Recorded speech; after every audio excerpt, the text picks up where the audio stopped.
सभी को। अभी मैं थोड़ी देर पहले एक भजन सुन रहा था, दुनिया से मैं हारा तो आया तेरे द्वार, अब यहाँ से मैं हारूंगा तो कहाँ जाऊंगा सरकार। बिल्कुल ही आज की परिस्थिति के अनुसार ये बहुत ही मार्मिक भजन है। इस भजन को आपको भी सुनना चाहिए।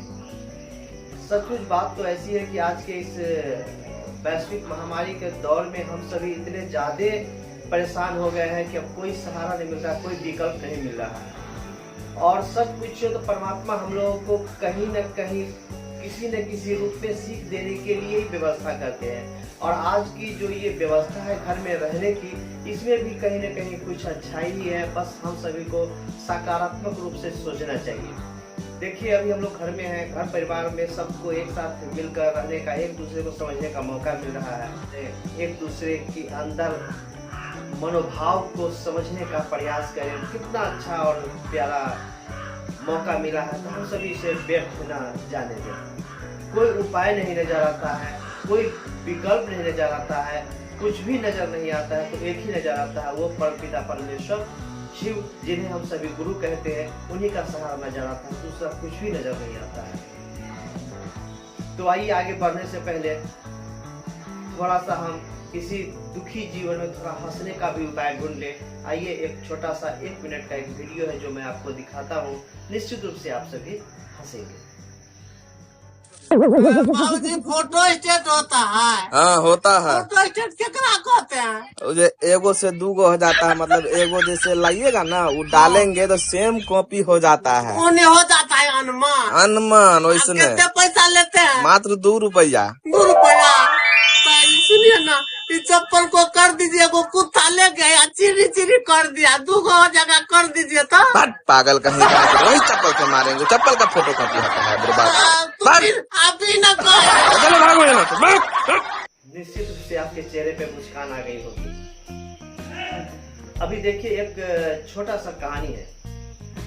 जब कोई विकल्प नहीं रहता है और एक ही विकल्प होता है कि हमें उस परमात्मा की दया चाहिए, हमें विजय चाहिए, हमें उनकी सहायता चाहिए, तो निश्चित रूप से सफलता मिलती है। ये बहुत पहले की कहानी है। मुगल साम्राज्य का जब अपने भारत में दौर शुरू हुआ, उससे पहले हमारे भारत में राजा महाराज की विभिन्न टुकड़ियां हुआ करती थी, जो विभिन्न क्षेत्रों भूभाग को घेर के अपना आधिपत्य बना के रखते थे।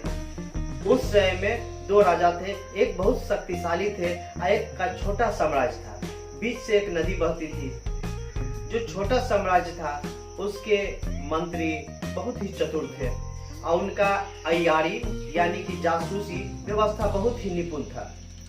तो छोटा साम्राज्य जो था, उसका राजा का जो अय्यार था, जासूस था, उसने गुप्त सूचना दी कि वो जो पड़ोसी राजा है, जो हमसे बहुत बड़ी सैन्य में आगे है, उसका साम्राज्य बड़ा है, उसके पास सैनिक बड़ा है, वो हमारे ऊपर हमला करने वाला है। सबों में घबराहट हो गई कि कब करने वाला है। तो बस आज से 5वां रोज वो हम लोग पे हमला करेगा और हम लोग को मारकर हमारा साम्राज्य अपने में मिला लेगा।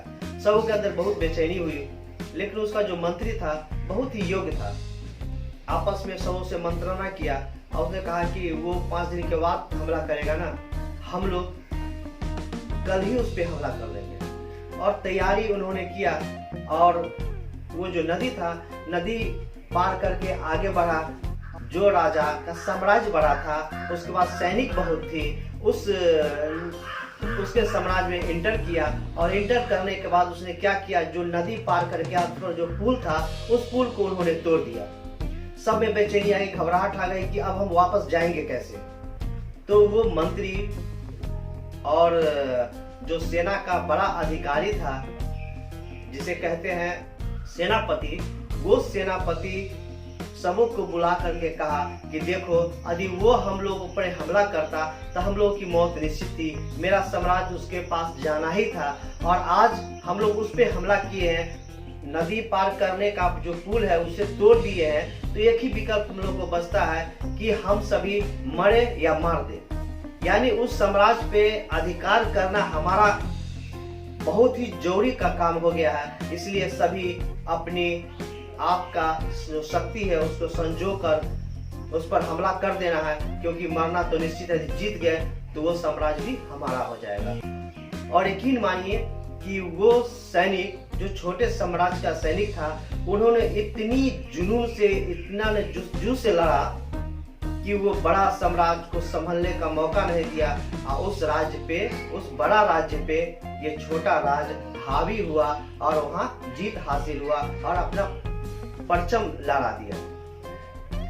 तो इससे हम लोग क्या समझे? इससे हम लोग तो यही सीख होना मिला ना कि जब विकल्प कोई नहीं मिलता है तो जो सामने होता है, जिस पे भरोसा होता है, उसकी वो जीत निश्चित होता है। तो हम लोग के पास आज कोई विकल्प नहीं बचा हुआ है कि क्या करें नहीं करें, क्योंकि सब जगह से थक हार गए हैं, घर में बैठ करके कैद हो गए हैं। तो उस परमपिता परमेश्वर के सानिध्य में हम लोग चले, उसे याद करें, जो चाहे तो कुछ भी हो सकता है। तो आइए हम सभी उस परमपिता परमेश्वर शिव की सानिध्यता में जाए, उनसे स्नेह करें, क्योंकि वही तो पालनहार है, दूसरा तो कोई हो ही नहीं सकता है।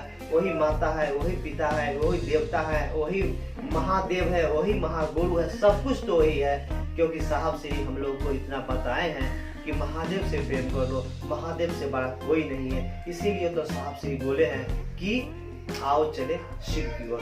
तो आइए हम सभी स्वयं भी चले और अपनों को भी लेकर चले शिव की ओर। आप सभी को